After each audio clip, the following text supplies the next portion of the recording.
Olá pessoal, sejam bem-vindos, bom dia a todos. Pedi só para diminuir um pouquinho aqui meu retorno. Muito bem.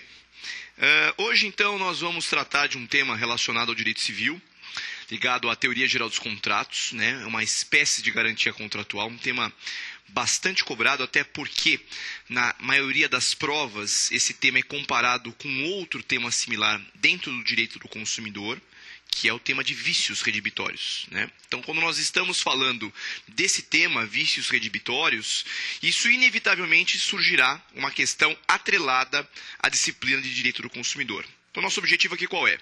Revisar esse tema, como ele é cobrado em prova, exatamente, os principais pontos do Código Civil e este novo diálogo que se estabelece com o CDC, muito embora sejam disciplinas completamente apartadas, ok? Muito bem. Então, ao tratar dos vícios redibitórios,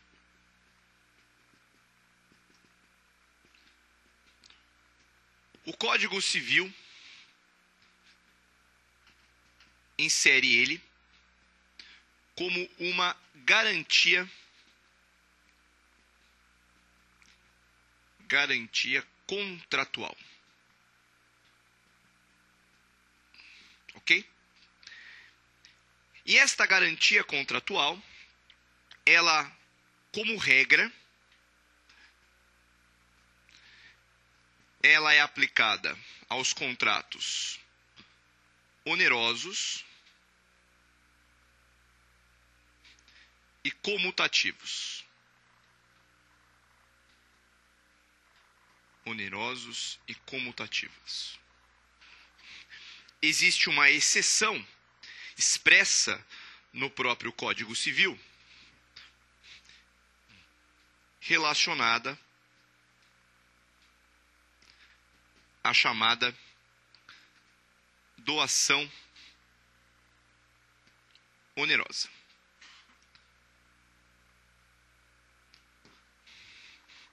Então, para as doações onerosas, nós temos aí a possibilidade de alegação dos vícios redibitórios também.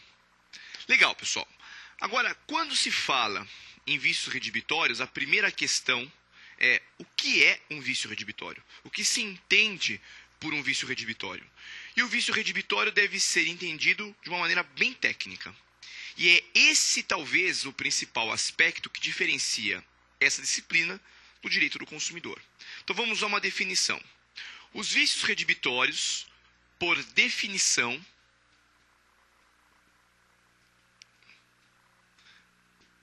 eles são tratados como falhas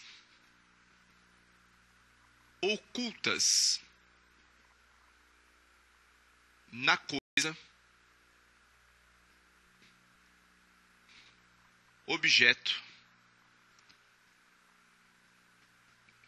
de um contrato. Falhas ocultas na coisa, objeto de um contrato. O que isso quer dizer? Quer dizer, portanto, que o adquirente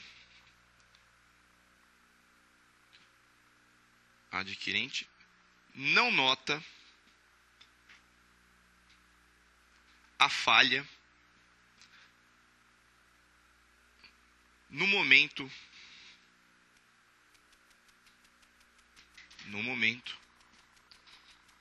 da formação do contrato.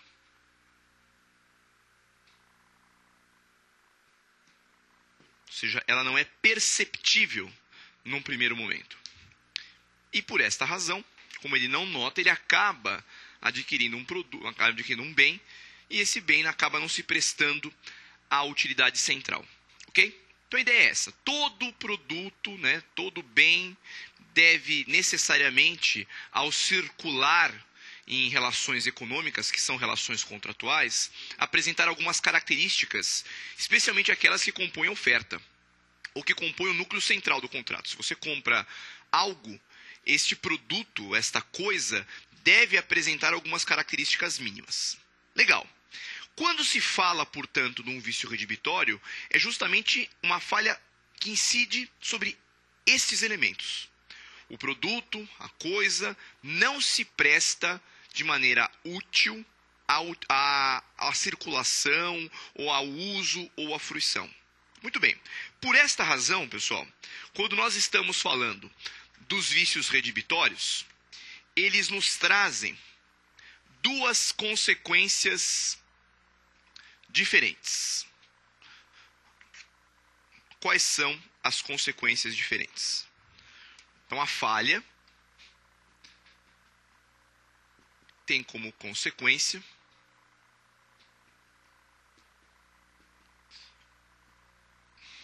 em primeiro lugar, a redução do valor do bem.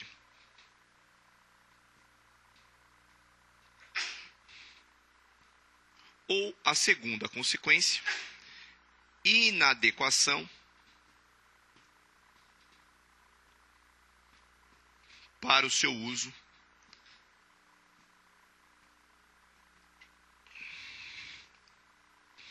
e fruição.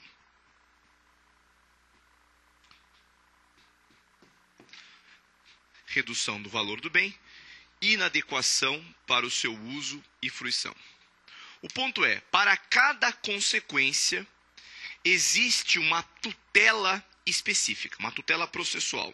Se eu vou lá, adquiro eventualmente um bem, e ele me apresenta um descompasso do que eu paguei com o que ele representa, eu posso entrar com uma ação estimatória.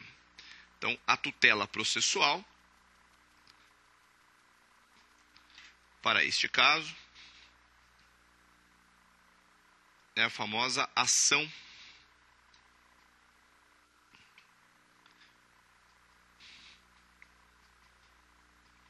estimatória.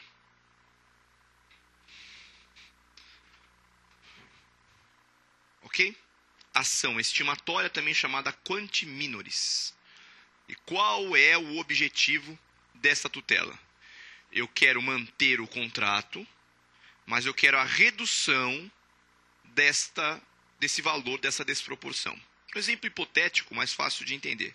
Você compra um imóvel de um particular, até para descaracterizar a relação de consumo. Comprou, ele fala, olha, meu imóvel aqui, meu apartamento tem 100 metros quadrados. E nós estamos nesse boom imobiliário. E aí o sujeito pagou 10 mil reais o metro quadrado. Aí ele descobre que o apartamento não tem 100 metros quadrados, tem 90. Ou seja, ele pagou 100 mil reais a mais, 100 mil reais a mais, por causa dessa diferença. Agora, ele poderia perceber isso num primeiro momento? Não, né? Ele só vai perceber a partir do momento que ele toma posse do bem e esta falha, que é a diferença da metragem, se evidencia, ok? Mas ele gostou do imóvel, que é manter a relação contratual. Não tem problema, ele mantém a relação contratual e promove uma ação justamente para pleitear a redução. Ou ele utiliza desse mecanismo, ou ele vai utilizar de um segundo mecanismo. Se nós estamos falando de uma inadequação para o uso e fruição, a tutela, nesse caso, é a famosa ação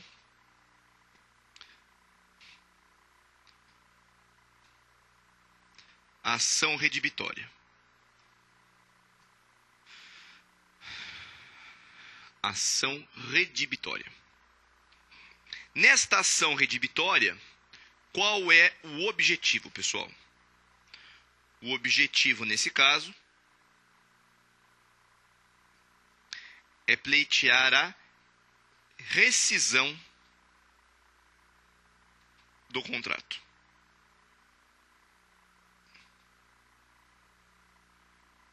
Pleitear a rescisão do contrato firmado. Não é mais útil. Eu não quero mais a coisa. Então eu desfaço o contrato, pleiteando a redibição. Ok? Lembrando sempre que a redibição tem efeito retroativo. Então eu vou desfazer todos os efeitos contratuais e o preço eventualmente pago pela coisa é restituído. Tá? Aí é um caso clássico de desfazimento contratual, porque o objeto se frustrou. né? E uma das formas de frustração é o caso típico dos vícios redibitórios. Até aí tudo bem, sem grandes problemas, mas começa o problema técnico desse instrumento. Se vocês fizerem uma pesquisa na jurisprudência, vocês até vão notar que a quantidade de acórdons é muito pequena. Por uma razão muito simples. Há um enorme descompasso entre a garantia de vícios redibitórios e a realidade contratual atual. Em que sentido, pessoal? Quando nós estamos imaginando a realidade contratual, o conhecimento das pessoas, não tem nada a ver com a lei. Porque a alegação dos vícios redibitórios está sujeita necessariamente a um prazo. Fora desse prazo, o sujeito perde o direito ou de pleitear a redução do valor ou de pleitear o desfazimento do contrato. E a questão é, que prazos são esses? Resposta: depende da natureza do produto ou do serviço. Natureza do produto e serviço, não, me perdoe. Natureza do bem. O produto e serviço nós vamos ver depois, que é do CDC. Olha só. No Código Civil,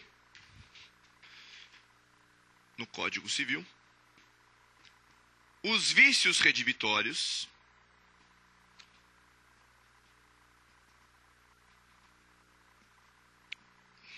possuem dois prazos. Quais são eles, então? Para os bens móveis,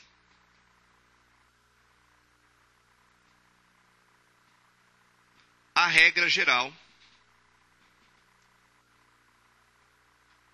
30 dias. 30 dias. Para os bens imóveis, regra geral, 1 ano. 30 dias e 1 ano. Na regra geral, para alegação, estes dois prazos são contados da entrega. Entrega aqui. E entrega aqui. Então, entregou o bem, fez a tradição, entregou o imóvel, pumba, começa a correr o prazo. Se nós imaginarmos em relação aos imóveis, a gente pode concluir que esse prazo não é dos piores, né? 1 ano é um prazo, eu diria, até bem razoável. Se a pessoa em 1 ano não percebeu ainda estas falhas, tem uma coisa errada. Agora, quando nós estamos falando dos bens móveis, 30 dias, significa que em 30 dias você é obrigado a propor uma ação judicial. Quer dizer, será que essa dinâmica é real? Não é real. E por isso que na maioria das vezes, quando se busca a tutela dos vícios redibitórios, acaba se frustrando. Pois bem, só que tem um detalhe. Como eu coloquei para vocês, esses dois prazos, 30 dias e 1 ano, é regra. Mas o próprio Código Civil, ele cria a figura dos chamados vícios complexos.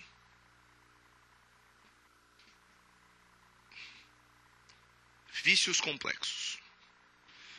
Um tema meio obtuso, pouca gente explora de maneira eficiente essa questão.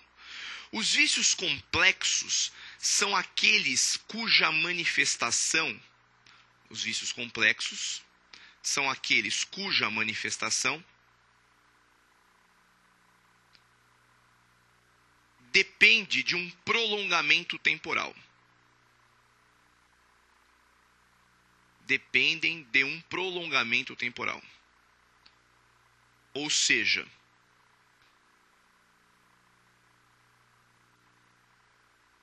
se manifestam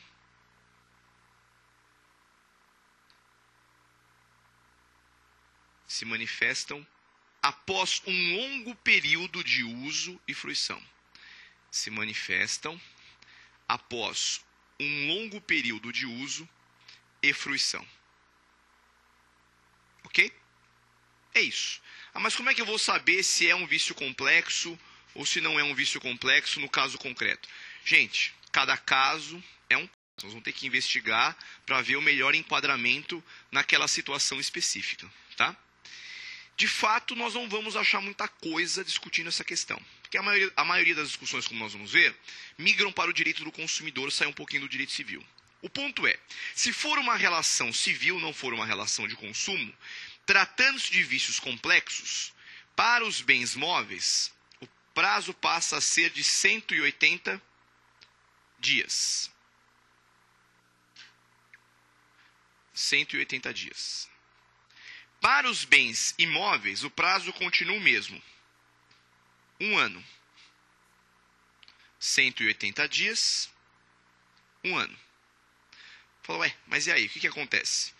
O que muda é como se dá a contagem. A contagem, nesse caso, é a partir da constatação.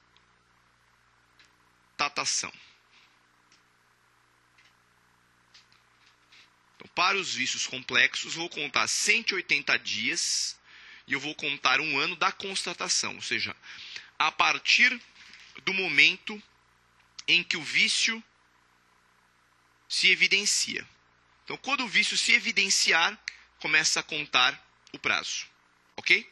Então, tomar cuidado. Então, regra geral é sempre da entrega. Regra específica dos vícios complexos, 1 ano. Até aqui tudo bem? Legal. O que eu vou fazer agora, pessoal? Uma tabela, muito embora não seja o objeto central dessa nossa aula, uma tabela comparando os vícios redibitórios com os vícios do CDC. Só para que vocês tenham uma visualização das principais diferenças. Então vamos lá. Então uma comparação.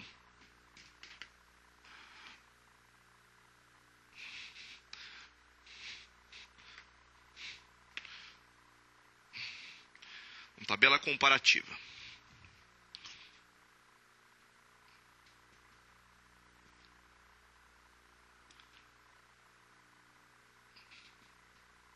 Então, quando nós estamos falando dos vícios no CDC,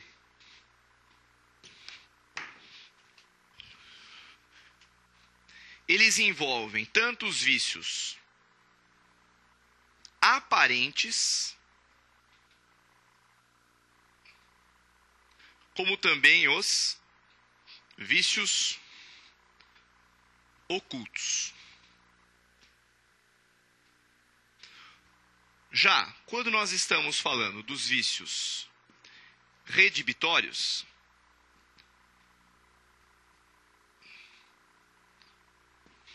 apenas vícios ocultos estão incluídos. Então já começa a perceber um aspecto bem diferente. O campo de tutela dos vícios no CDC é infinitamente maior do que o campo de tutela do Código Civil. Uma outra diferença que revela como a tutela dos vícios no CDC é mais ampla. Quando nós estamos aqui falando desses vícios, esses vícios envolvem vícios de produto e vícios de serviço. Vícios de produto, vícios de serviço. Quando nós estamos falando dos vícios redibitórios, são apenas vícios na coisa. Objeto do contrato. Vícios na coisa, objeto do contrato. Então não existe alegação de vício redibitório para serviço no direito civil. Só para coisas. Então, contrato de compra e venda de bem móvel ou de bem imóvel. Uma outra diferença, que nós já até vimos, mas vamos aqui insistir, é que os vícios no CDC, os prazos são 90 dias para os duráveis e 30 dias para os não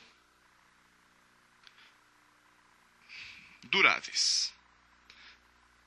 Enquanto para os vícios redibitórios, nós temos a regra de 30 dias para os móveis, mais 180 na regra especial, e 1 ano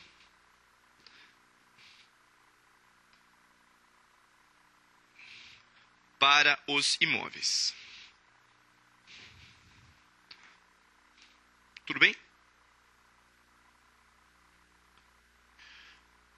A última diferença, eu não tenho como anotar aqui na lousa, pessoal, mas é a seguinte.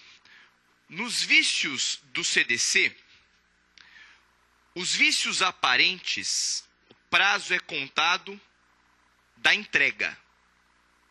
Tá? Então, nos vícios aparentes, o prazo é contado da entrega. Então, no CDC, quando o vício for aparente, conta-se 90 ou 30 dias da entrega. Quando o vício for oculto, conta a partir da constatação. Então, repetindo, para o CDC, vícios aparentes, o prazo é contado da entrega.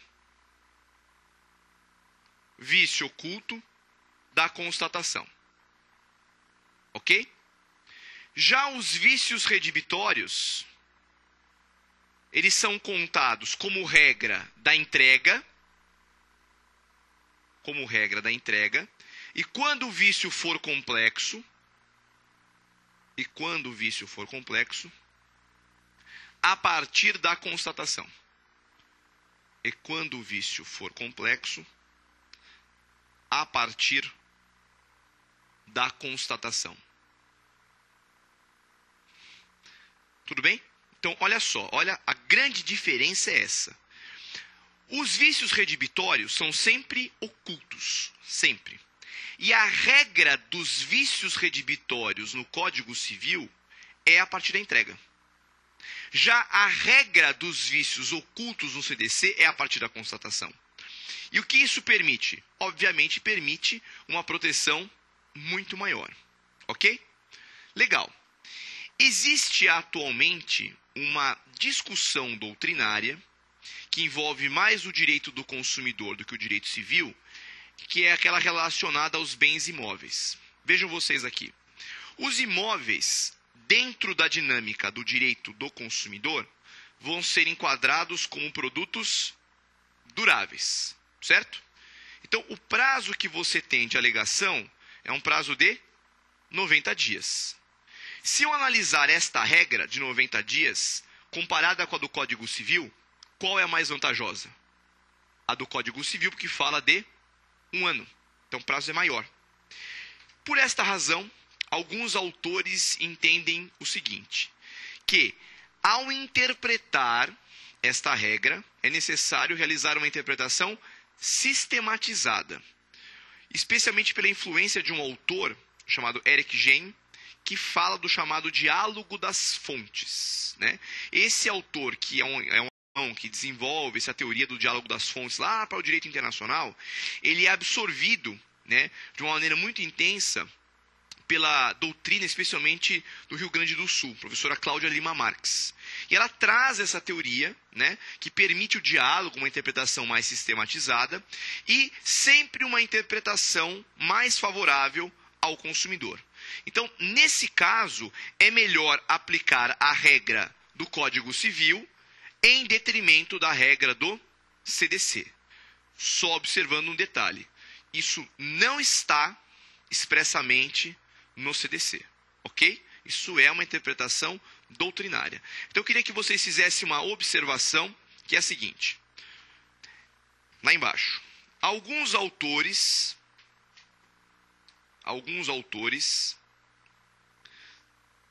defendem a ideia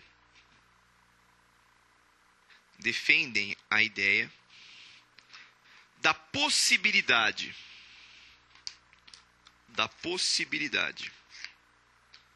de aplicação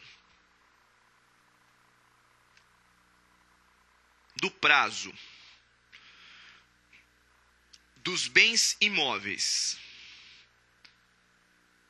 previstos no Código Civil, o prazo dos bens imóveis, previstos no Código Civil, para as relações de consumo.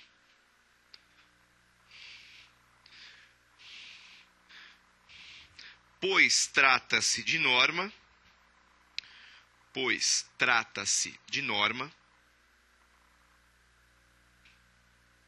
mais relevante aos interesses dos consumidores. Entre parênteses, coloquem assim: aplicação da teoria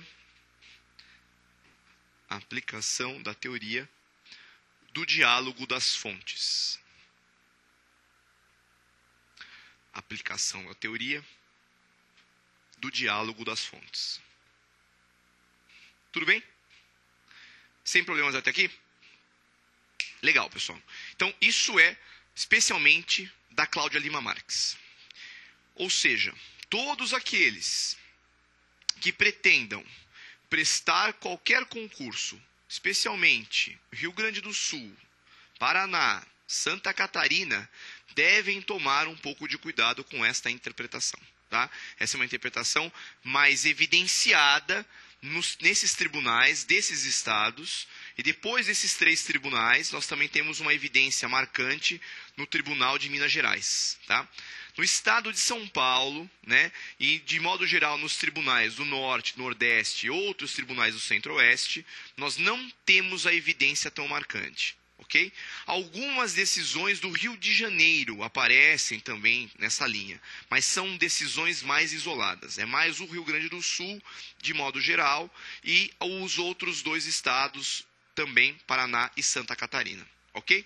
Tem até um motivo específico, né? Que é onde essa teoria acaba ganhando maior força entre os seus autores. Sem problemas até aqui, pessoal? Muito bem. Bom, voltando então à discussão dos vícios redibitórios, isso já é uma garantia antiga, uma discussão não é recente, mas a interpretação e o enquadramento atual da disciplina se mostra bem ruim. Por essa razão, nós não temos muitas decisões jurisprudenciais a respeito do tema. Mas o que eu trouxe para destacar para vocês? Justamente um enunciado de uma das jornadas de direito civil que foram feitas aí na Justiça Federal. Nós temos hoje, foram 5 jornadas, que propõem interpretações modernas do Código, até mesmo algumas propostas de revisão. E esses enunciados não são súmulas, mas eles acabam direcionando a interpretação da doutrina e eles poderiam obliquamente ser cobrados em algumas provas. Existe, na verdade, poucos enunciados sobre vícios redibitórios, e o que existe eu trouxe para vocês para a gente dar uma analisada. Então vamos colocar aqui, em primeiro lugar, o que nós temos aqui. Olha só. Então, é da primeira jornada de direito civil, a mais antiga de todas, que fala o seguinte, é o enunciado 28, ele fala do artigo 445, né? Esse artigo 445 que acaba disciplinando aí os prazos dos vícios redibitórios. Fala o seguinte: artigo 445 do Código Civil reflete a consagração da doutrina e da jurisprudência quanto à natureza decadencial das ações edilícias. É a única questão que foi ventilada pela doutrina, né, e pelos enunciados é essa. Este prazo, ele é decadencial. Ponto. O que isso quer dizer? E aí está a grande questão. Passou o prazo de 30 dias, passou o prazo de 1 ano, perdeu a possibilidade de desfazer o negócio ou pedir o seu abatimento proporcional. Ok? É um direito potestativo, uma garantia potestativa. E sendo ela uma garantia potestativa, ela se sujeita obrigatoriamente a esse prazo. Certo? Por esta razão, pessoal, a maior parte dos testes que versam sobre o assunto, como nós vamos ver algum na sequência aqui, são testes e perguntas extremamente legalistas, que se resumem, de uma maneira ou de outra, a esta abordagem que eu fiz aqui com vocês. São os pontos da nossa aula. Então vamos ler junto o teste. Tem mais um, né? Ah, esqueci desse daí. Tendo a terceira jornada, me perdoem, gente. Enunciado 174. Em se tratando de vício oculto, o adquirente tem os prazos do caput do 445 para obter a redibição ou abatimento do preço, desde que os vícios se revelem nos prazos estabelecidos no parágrafo 1º, fluindo, entretanto, a partir do conhecimento do defeito. Na verdade, estão insistindo mais uma vez na discussão do prazo, foi o que nós vimos, né? Quando você se evidencia o prazo, começa a correr. Então, toda a questão presa a isso daí, ok? Legal. Então, como eu havia dito, esses enunciados nada mais fazem do que confirmar aquilo que está na lei, né? Não inovam em absolutamente nada. Por esta razão, as provas de concurso público mantêm a mesma linha, e muito embora o tema dos vícios redibitórios seja meio exótico, assim a maioria não estuda, são perguntas frequentes, mas bem legalistas. Então vamos aí ao teste selecionado. Olha só. Então, Ministério Público do Paraná, 2009. A propósito dos vícios redibitórios, vamos ler todos, né? A teoria dos vícios redibitórios aplica-se a qualquer vício ou defeito, ou aparente, oculto ou aparente, desde que evidenciado no âmbito de um contrato bilateral oneroso. Ou seja, o que está errado ou se está certo essa primeira alternativa. Essa primeira alternativa, ela está errada por quê? Porque naquela expressão, oculto ou aparente, tá? Nós não temos aí vícios, a tutela dos vícios aparentes no Código Civil. Muita gente assinalou isso daí. Por quê, pessoal? Porque confunde o direito civil com o direito do consumidor, tá? Vício redibitório se restringe exclusivamente aos vícios ocultos. São falhas ocultas por definição legal, ok? Então, a alternativa A, errada, tá? Errada em razão desta parcela aí que eu mencionei para vocês. Vamos lá. B de bola. O adquirente decai do direito de obter a redibição ou abatimento do preço no prazo de 90 dias, em se tratando de bens duráveis, está errado ali, bens, né? Bens duráveis, móveis ou imóveis. Mais uma vez aí toda a confusão, a mistura que eles fazem entre o direito civil e direito do consumidor. 90 dias é para produtos duráveis, serviços duráveis. Dentro da dinâmica do Código Civil, nós não fazemos essa distinção entre produto durável e produto não durável. A distinção que é feita é bem móvel e imóvel. E os bens imóveis, o prazo é de 1 ano, não 90 dias. Tá? Então, esses prazos em dias são prazos do CDC. Então, letra B também está errado em razão desta questão específica. Muito bem. Letra C. Não correm os prazos para obter a redibição ou abatimento do preço na constância de cláusula contratual de garantia, mas o adquirente deve denunciar o defeito no prazo de 30 dias seguintes ao seu descobrimento. Exatamente esta é a alternativa correta. Não comentei com vocês até de maneira proposital. É letra da lei. Isso também existe, pessoal, no direito do consumidor. Os 90 dias e os 30 dias representam uma garantia legal. Todo produto, todo serviço sempre terá 30 ou 90 no CDC. Mas se você oferecer uma garantia contratual, o que acontece? O prazo para se alegar os vícios leva isso em consideração. Então, exemplificando, você adquire um aparelho de telefone, celular, 1 ano de garantia contratual, né? Ele é considerado produto durável. Então, quanto tempo no total você tem para fazer a alegação de vício? 1 ano mais 90 dias. Ou seja, a garantia contratual, ela impede a fluência do prazo da garantia legal. Esta mesma dinâmica existe também para os vícios redibitórios. Ou seja, na constância de cláusula de garantia, o prazo não está fluindo, o prazo não está correndo. A única exigência do nosso legislador é que o adquirente faça a denúncia do contrato 30 dias após o seu conhecimento. Tá certo, pessoal? Então, só muda um pouquinho porque nasce esta ideia da denúncia, coisa que nós não temos em relação ao direito do consumidor. Pois bem, então, voltando aqui, essa é a alternativa correta, tá? Mas vamos ver as demais. Letra D de dado. Quando o vício, por sua natureza, só possa ser reconhecido mais tarde, o prazo para obter a redibição ou abatimento do preço contar-se-á no momento em que se tiver ciência do defeito, até o prazo máximo de 1 ano para bens móveis. Não, né? Para os bens móveis, qual que é o prazo dos vícios complexos? 180 dias. 1 ano, pessoal, é apenas para os bens imóveis. Para os bens imóveis, o prazo é o mesmo, só muda a forma de contagem. Para os bens móveis, muda a forma de contagem e o prazo. Regra geral, 30 dias da entrega. Regra especial, vício complexo, 180 dias da constatação a partir do momento em que ele se evidencia. Ok? A última alternativa, né, nem Deus acerta, né? Então, nesse caso aí, era outra coisa, né? Normalmente, esse tipo de alternativa é furada, tá, pessoal? Tome muito cuidado com nenhuma das anteriores, né? Todas estão erradas, todas estão certas. Não que não possa acontecer, tá? Não é isso.